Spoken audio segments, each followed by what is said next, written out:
Today's video is another methodological discussion. I decided to discuss what I call the passage-by-passage approach to historical Jesus studies, to evaluating passages in the Gospels. Sometimes I call this the criteriological approach. This is related to what are called the criteria of authenticity in historical Jesus scholarship.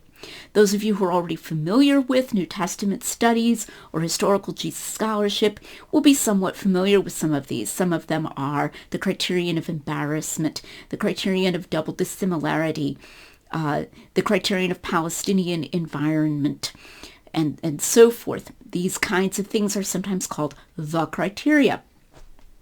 And you'll hear scholars discuss them. You'll hear them even come up in debates about the historical reliability of the Gospels.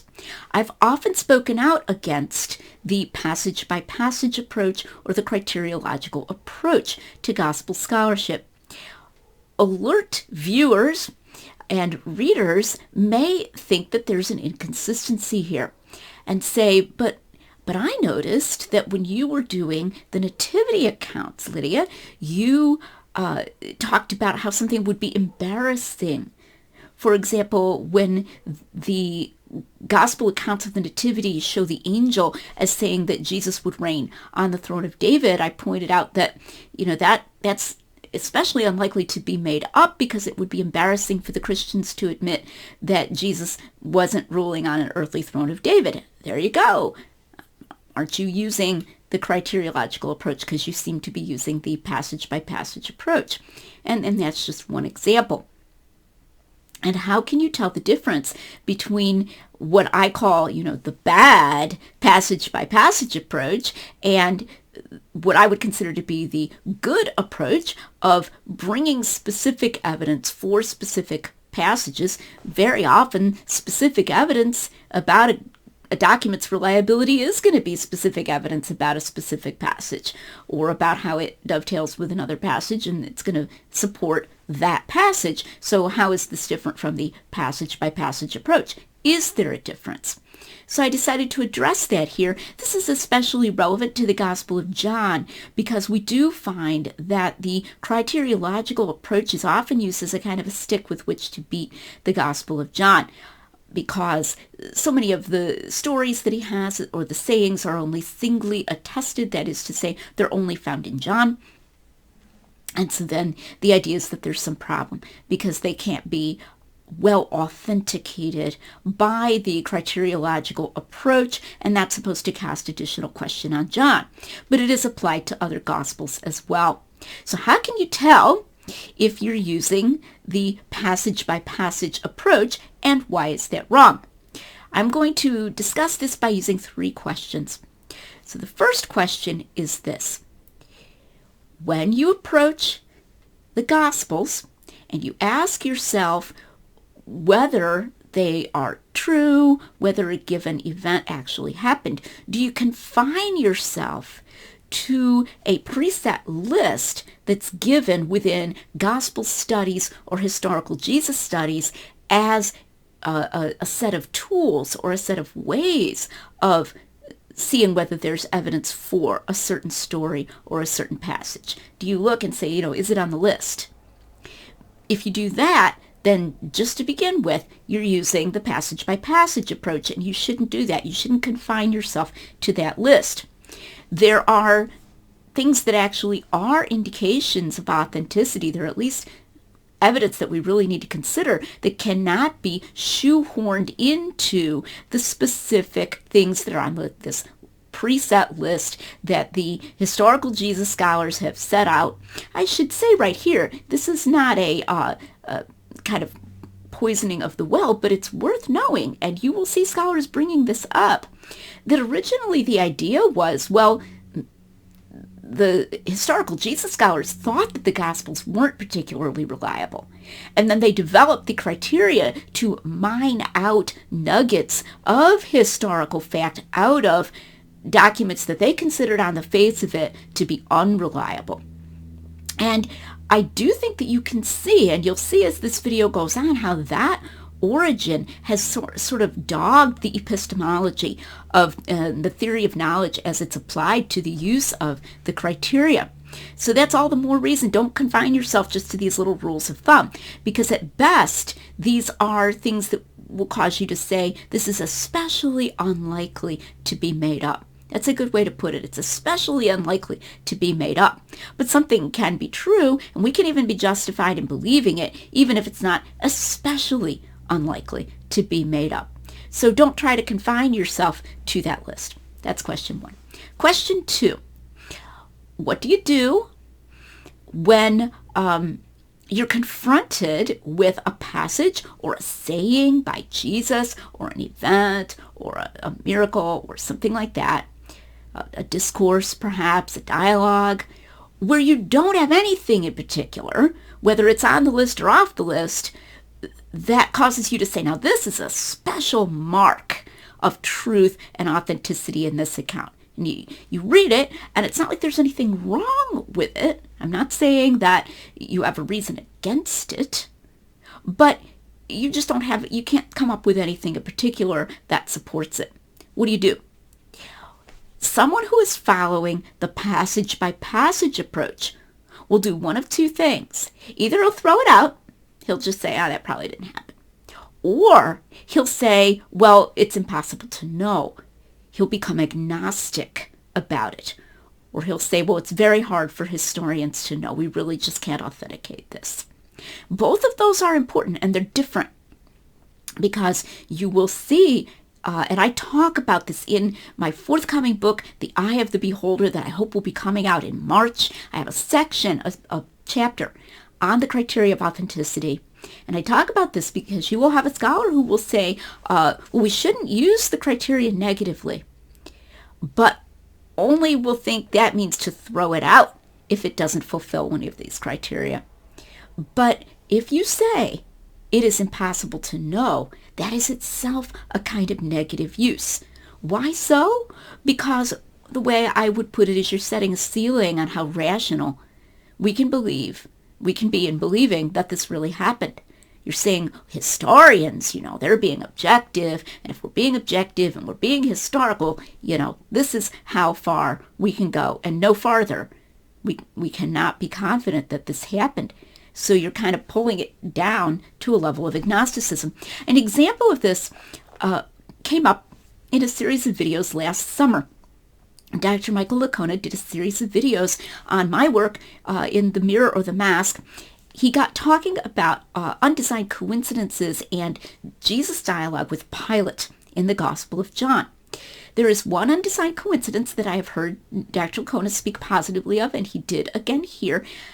By my recollection, it's the only one I can ever remember hearing him speaking positively of in particular.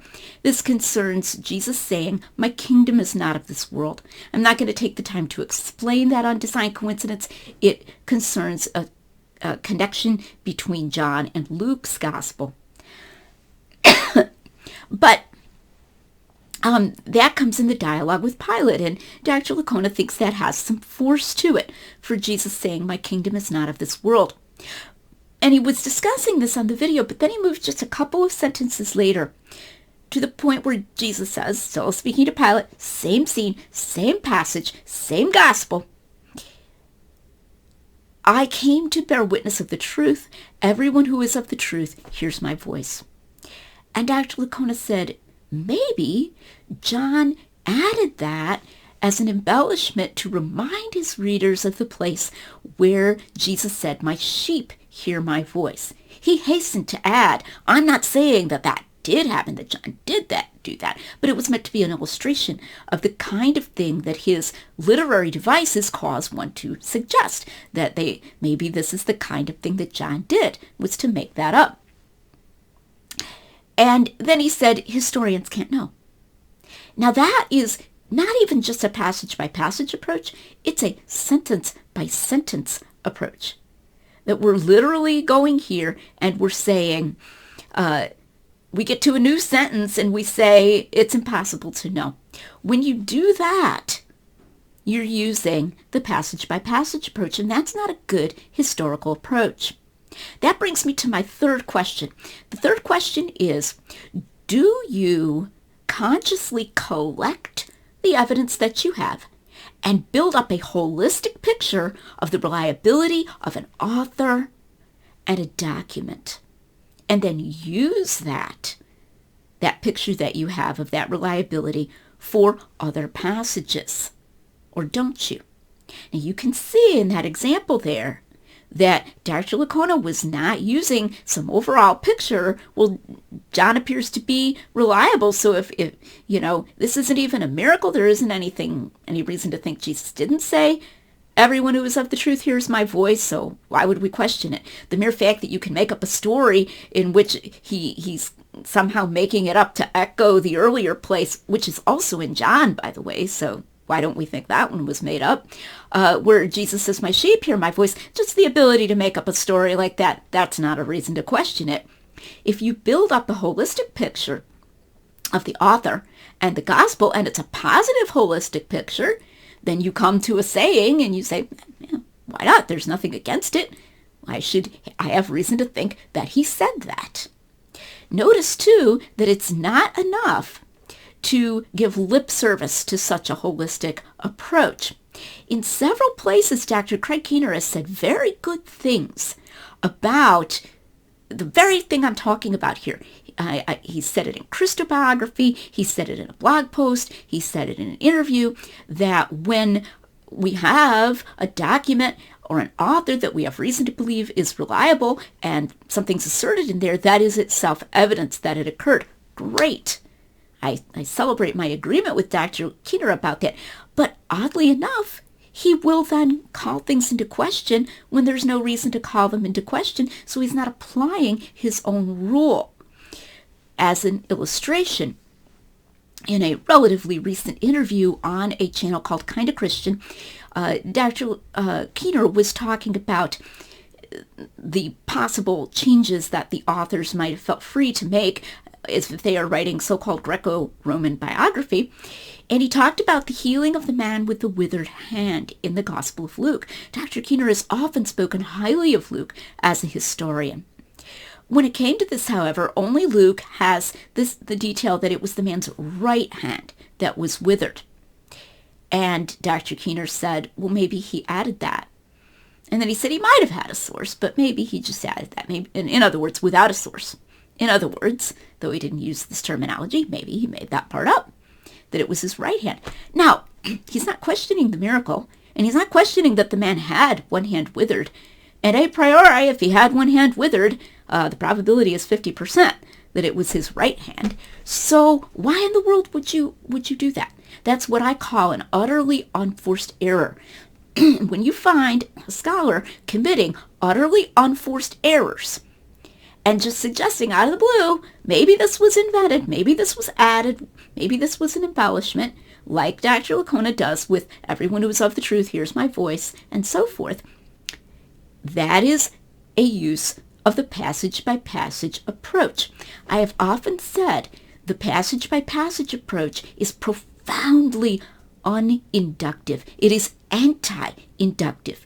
In induction, we sample and we check, and then we say, well, it looks like this whole document, person, thing is reliable. Now, that's a defeasible conclusion. We could come to conclude that they still made a mistake or something of that kind, but we draw a general conclusion and we consider it justified, and we use it then. So, for example, as I like to say, if you sample a loaf of bread in a couple different places and it's fresh, you don't have to then reset your credibility to 50% every time you are going to get a new slice from that loaf of bread, right? You just figure, oh, it's a good loaf, it's good bread. Okay, so this is good historical method. This isn't something religious.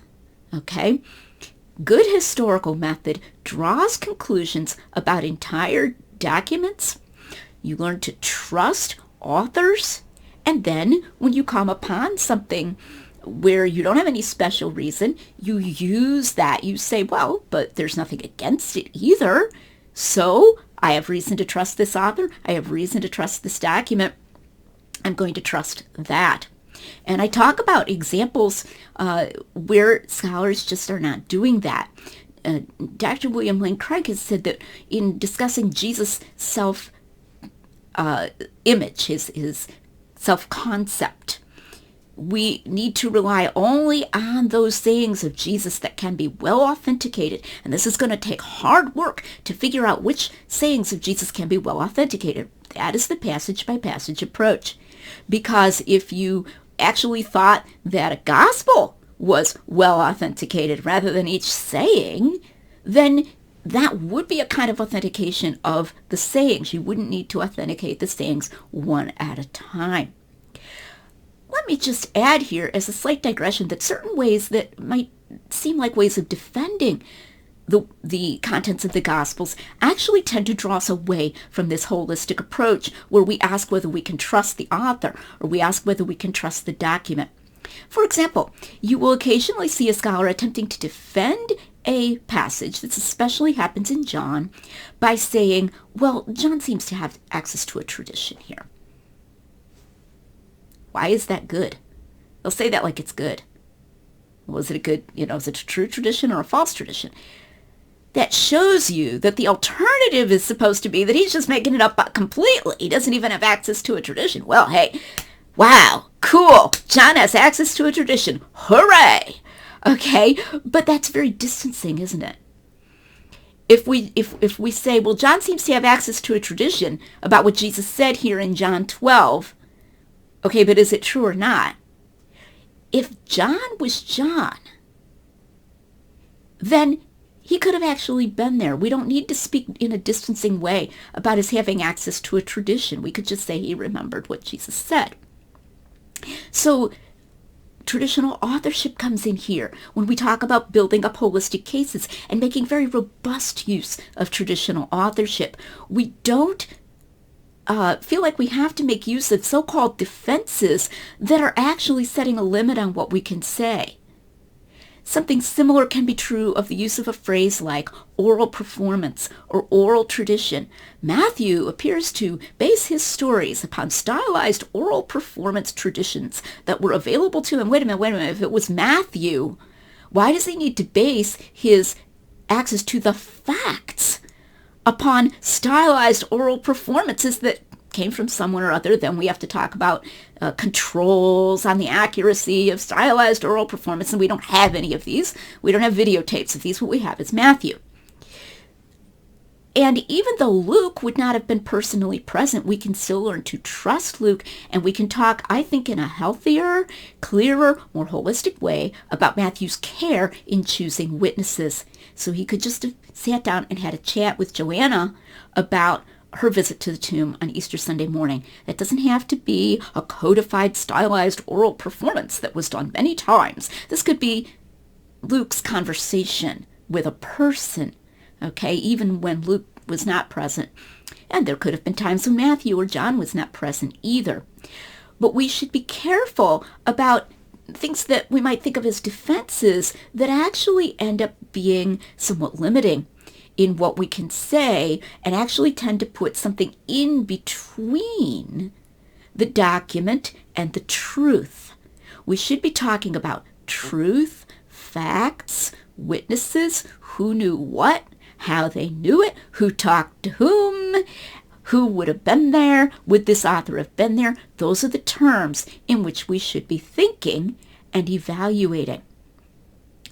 By doing so, we open up to ourselves the possibility, and I believe the reality, of using good historical method, not some kind of presupposition, but good historical method for defending the very high, very robust reliability of the Gospels, including the Gospel of John, even where he is the only one attesting to a given event or a given saying or a given story. Thanks for watching, and come back next time when we'll continue talking about gospel reliability and good historical method and the Gospel of John.